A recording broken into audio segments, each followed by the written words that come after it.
अऊज़ु बिल्लाहि मिनश्शैतानिर्रजीम बिस्मिल्लाहिर्रहमानिर्रहीम अस्सलातु वस्सलामु अलैका या रसूलल्लाह व अला आलिका व अस्हाबिका या हबीबल्लाह। अस्सलामु अलैकुम व रहमतुल्लाहि व बरकातुहू।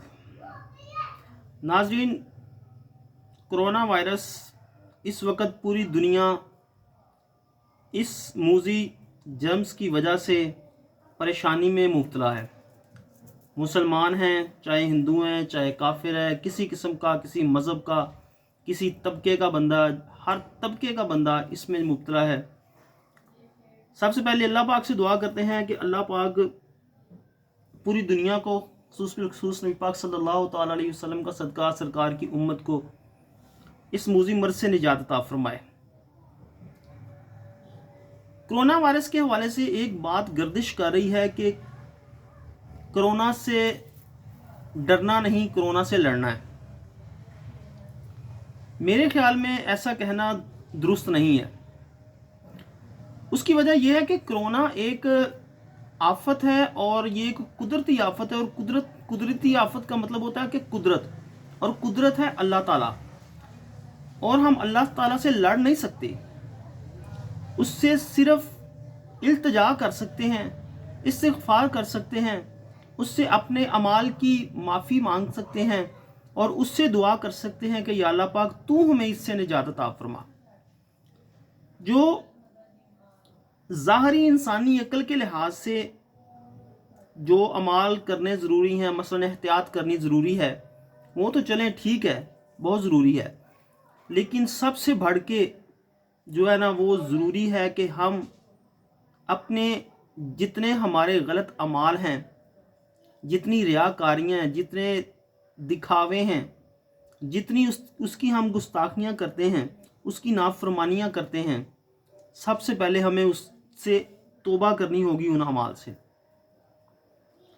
पिछले अमाल के लिए उससे इस्तिग़फ़ार और तौबा करनी होगी, और आइंदा उस अमाल से बचने के लिए उससे दुआ करनी होगी कि या अल्लाह पाक हमें इससे बचा के रखना। ठीक है। इस एक बीमारी की वजह से आप ये देखें कि कितने लोग गुनाहों से बच गए हैं, कितने लोग गैर महरम नज़रों से बच गए हैं, कितनी औरतें गैर महरम नज़रों से बच गई हैं। जो कहते थे कि हमारा जिस्म हमारी मर्ज़ी, इस बीमारी ने सबको घरों में बिठा दिया है। अब कोई कहे हमारा जिस्म हमारी मर्ज़ी, अब तो उनका जिस्म और कोरोना की मर्ज़ी। अल्लाह माफ़ करे, मुझे ऐसी बात नहीं मुझे कहनी चाहिए, क्योंकि उनका जिस्म अल्लाह की मर्ज़ी है। अब मसला ये है कि ये जो कोरोना वायरस है ना, ये आज का नहीं बना होगा। ये हो सकता है कि अल्लाह ताला ने पहले का ही पैदा कर दिया हो, क्योंकि खांसी, बुखार, नज़ला ज़ुकाम, गला ख़राब, ये कोई आज की बीमारियाँ हैं। ये तो जब से दुनिया बनी है तब से किसी ना किसी को कोई ना कोई बीमारी चलती रहती है, हल्की बुल्की। हर घर में किसी ना किसी को ज़ुकाम हो जाता है, हल्का सा बुखार हो जाता है, गले में खराश आ जाती है। बच्चे, बूढ़े, जवान, मर्द, औरतें सब इसमें सफ़र करते हैं। ठीक है, लेकिन हो सकता है कि ये जो हमें पहले नज़ला ज़ुकाम बुखार होता है इसी बीमारी की वजह से होता हो, लेकिन वो इतनी पावरफुल ना हो।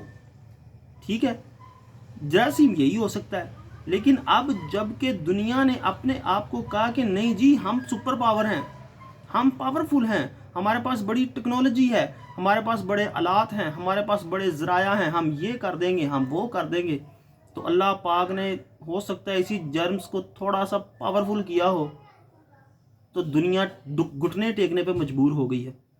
पूरी दुनिया जो अपने आप को सुपर पावर कहती हैं, सब इसके सामने घुटने टेकने पे मजबूर हो गए हैं। पूरी दुनिया के अंदर लॉकडाउन हो गया, हर बंदा घर में बैठने पे मजबूर हो गया। अल्लाह पाक ने अभी सिर्फ इसको थोड़ा सा पावरफुल किया होगा। ये देखें कि ये एक छोटी सी झलक है, ये एक छोटे से जरासीम को अल्लाह पाक ने पावरफुल किया है, तो दुनिया के ये हालात हो गए हैं। ओ भाई मेरे, वो क़यामत का मंजर कितना हौलनाक होगा यार। वो क़यामत का दिन कितना हौलनाक होगा, जब ना माँ बाप अपने बच्चों को पहचानेंगे, ना बच्चे अपने माँ बाप को पहचानेंगे, ना भाई बहन को पहचानेगा, ना बहन भाई को पहचानेगी। हर किसी को नफसी नफसी पड़ी होगी, मैं की सदाएं आ रही होंगी। वो दिन कितना हौलनाक होगा। اور یہ جراثیم اللہ پاک نے پہلے کے بنایا ہوگا، اس کو صرف ابھی پاورفل کیا ہے۔ سورہ فیل میں جو ہاتھی والا واقعہ ہے کہ جب ایک بادشاہ ابرہا اس نے خانہ کعبہ کے اوپر چڑھائی کی معاذ اللہ، کیونکہ وہ بھی اپنے آپ کو سپر پاور کہہ بیٹھا کہ میں بڑا سپر پاور ہوں، میں مسلمانوں کو قبلہ کو گرا دوں گا، عیسائی تھا وہ، ٹھیک ہے۔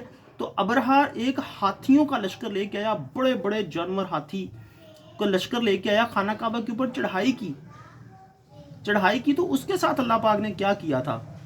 ایک چھوٹا سا پرندہ ہے ابابیل، اس وقت بھی دنیا میں موجود ہے، اور وہ ہاتھیوں کو تباہ کرنے سے پہلے بھی ابابیل موجود تھا، لیکن اس ابابیل پرندے نے نہ تو ہاتھیوں کو تباہ کرنے سے پہلے کسی کو نقصان پہنچایا تھا، اور نہ ہی ان ہاتھیوں کو تباہ کرنے کے بعد اب تک کسی کو نقصان پہنچایا۔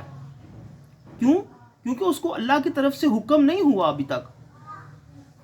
ان ہاتھیوں کے لیے حکم ہوا تھا کہ جس کے مالک ابرہا نے کہا تھا کہ میں بڑا پاورفل ہوں، مسلمانوں کا قبلہ گرا دوں گا معاذ اللہ، تو اللہ پاک نے اپنی سپر پاور دکھائی اس وقت، تو ایک چھوٹے سے جانور کو، پرندے کو کہا کہ چل بھئی ہاتھیوں کو تباہ کر دے۔ وہ 3 پتھر لے کے آتا ابابیل، 2 اس کے پاؤں میں ہوتے اور ایک اس کے منہ میں ہوتا، چونچ میں، وہ مارتا تھا، وہ اس طرح لگتا تھا کہ جیسے میزائل لگ رہا ہے، جہاں پہ ہاتھی کے اوپر سے جسم کے اوپر پڑتا تو نیچے سے نکل جاتا تھا، ٹھیک ہے۔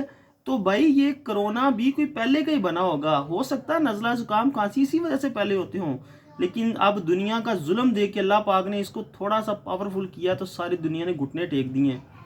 تو اللہ خدا کا واسطہ ہے کہ اپنے اعمال ٹھیک کریں، اپنے آپ کو اس کے حضور گرا دیں، اپنے آپ کو اس کے حضور گرائیں، اپنے اعمال کی درستگی کریں، اس سے دعا کریں کہ وہ ہمیں نیک ہدایت عطا فرمائے، ہمیں اس بیماری سے نجات عطا فرمائے، پوری دنیا کو اس بیماری سے نجات عطا فرمائے، بالخصوص نبی پاک صلی اللہ تعالیٰ علیہ وسلم کا صدقہ، سرکار نبی پاک صلی اللہ تعالیٰ علیہ وسلم کی امت کے لوگوں کو اس سے نجات عطا فرمائے، اپنا کرم کرے، فضل کرے، رحم کرے، کیونکہ ہم اس سے صرف بھیک مانگ سکتے ہیں، اس کے آگے کوئی جسارت نہیں کر سکتے، اس کے آگے ہم اپنی پاور نہیں دکھا سکتے۔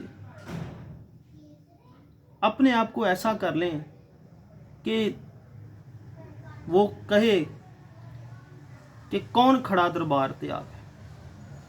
اپنے اعمال کو ایسا کر لیں، اپنے آپ کو ٹھیک کر لیں، خدارا اللہ کے حضور گڑ گڑائیں، اپنے اعمال کی توبہ مانگیں، اپنے اعمال کی درستگی کے لیے اس سے دعا کریں، اپنے آپ کو ٹھیک کر لیں تاکہ سارا معاشرہ ٹھیک ہو جائے اور اللہ پاک ہم سے راضی ہو جائے۔ اگر خدا نہ خواستہ وہ ہم سے ناراض ہو گیا نا، تو نہ ہمارا دین بچے گا، نہ دنیا بچے گی، نہ آخرت بچے گی۔